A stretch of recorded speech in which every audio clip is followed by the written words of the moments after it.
Hello, everybody, and welcome back to our Voices for the Ocean podcast, brought to you by Ocean Rescue Alliance International. I'm your host, Steffi from Ocean Rescue Alliance, and today I am here with Christian Belloso, who works with TimeCharge. So, hi, Yes, Christian. How are you doing today? good, good. Thank you very much for the time and for the invite. Yeah, first things first, if you could please quickly share about your company and what you do specifically within the company. Yeah, absolutely. Um, Time Charge, as you said, Time Charge, we are an EV charging company. Pretty much we do everything that the industry is doing, but quite the opposite. We look at what everyone is doing and we try to just do the quite opposite of it. So the EV charging industry, just to give you a sense, is a very capital intensive and capital heavy industry. You need millions and millions of dollars just to build a couple of dozen charging stations. And when we saw that and we compared it to gas stations, when we figure out a brand new model that was capital efficient and they can just scale it immensely without being that capital heavy, then we said we can implement that into the EV charging world. And we're the first ones trying to do that. The way that we pretty much do it is a business in a box type of thing. So anything that you will need for an EV charging setup or whatever you need to have your own EV charging business, we'll make sure that you have it ready and we are the support system around that, not only for building it, but support throughout the next 10, 15 years. And this is going to allow a lot of just EV owners to finally feel safe and have a good enough network around them to drive anywhere they want in the country and not just have a few charging stations here and there. Oh, that's great technology there, considering that EV is actually having a lot of noise recently compared to internal combustion engines, right? But when did you start building up this company specifically? Yeah, that's a funny story. So I not officially started about like 3 years ago, 2022. I was in between jobs. I just graduated from, became a software engineer, was looking just some jobs here and there. But in between then, I said, I had a Tesla. I didn't have where to charge, so I had to go to the mall every other day and charge. I saw this packed all the time, but the experience itself, although I love my car and love everything about it, the experience itself was just very much uh, a bad experience overall. Although I had a great car, a great company that just supports everything about it, I just didn't have something that said, okay, this is something I'm looking forward to do, and it just doesn't take 2 to 3 minutes. So it takes a good 25 to 30 minutes just to do this, and the experience needs to be better. The problem is that if you need so much capital, you can only just pretty much do what's necessary and just go on to the next one. And so I came up to do this about 3 years ago and said, let's try to just give it a go. But officially, around a year and a half ago, I just decided to do this full time, and we just opened up to market earlier this year, and we're thriving to go into the hopefully the $1 million before the end of the year in sales. That's a great um, backstory right there, right? Time Charge is helping make electric vehicle charging more accessible. That's the main goal, right? But how do you see clean energy and the shift to EVs contributing to broader environmental goals, including protecting our oceans? Yeah, that's a great point, which is pretty much where it aligns everything right here. So um, it is definitely a long shot plan, right? Because for me, it's not just necessarily about having one option or the other. I think when you talk about sustainability, it means a support system that needs to make sure that it's, again, for the word, sustainable. If you only depend on one type of transportation, then if something happens there, then there's no way to move around. And that's a huge problem because we move around a lot. And so we need to make sure that we have as many forms of transportation as possible, especially when it comes to cars, which is how a lot of people just commute pretty much.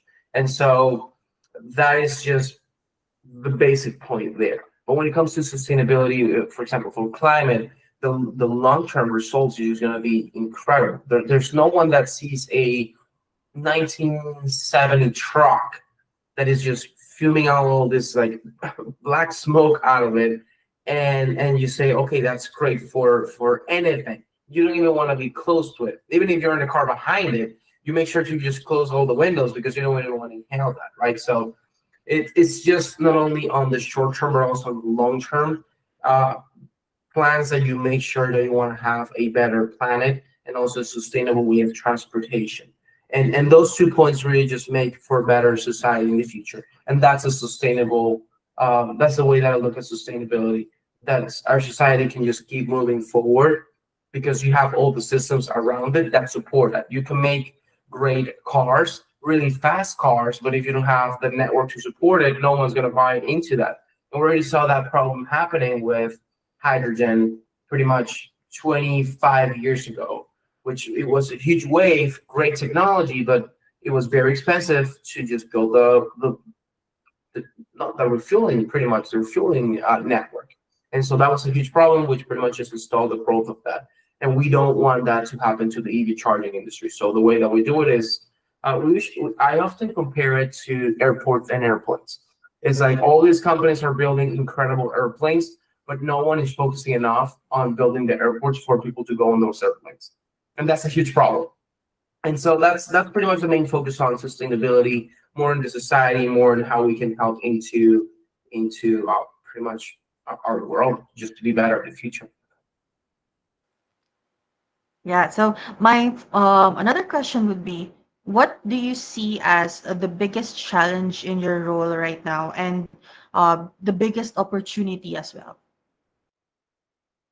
The biggest challenge for sure is, well, there's a couple of big challenges. The first one, I'll just start with the simplest one, which is um, the underlying truth that people are used to something, and it's so hard to just change that mindset. And so if it's very similar to something like nuclear, right? So if you mention someone nuclear, they will just unconsciously think of the nuclear bomb right away. But they don't think about all the benefits that it's just really good for creating energy and how safe it is today. And so making that change of mindset for a whole society is very tough. Same thing happens with cars. When you have all these older generations and also even new generations right now that they like muscle cars and the sound of the engine, and that's completely fine. I completely get it. But the problem is that the transition for the industry is really hard. And so I believe that we need to make sure that all we have that we address, like, okay, we have all of these roadblocks in front of us, which is changing people's minds, and then that's a big task by itself. So how can we make it the least stressful, or take out even more roadblocks for them to go in? Because if you say, okay, we already changed your mind, or not even changed your mind, but we already changed your mind and are open to go into the EV charging world, the EV world at least, uh, and then you come in and you say, well, I have nowhere to charge, then that's another but, and that's another problem. And so we need to make sure that we have created a better system just to do that.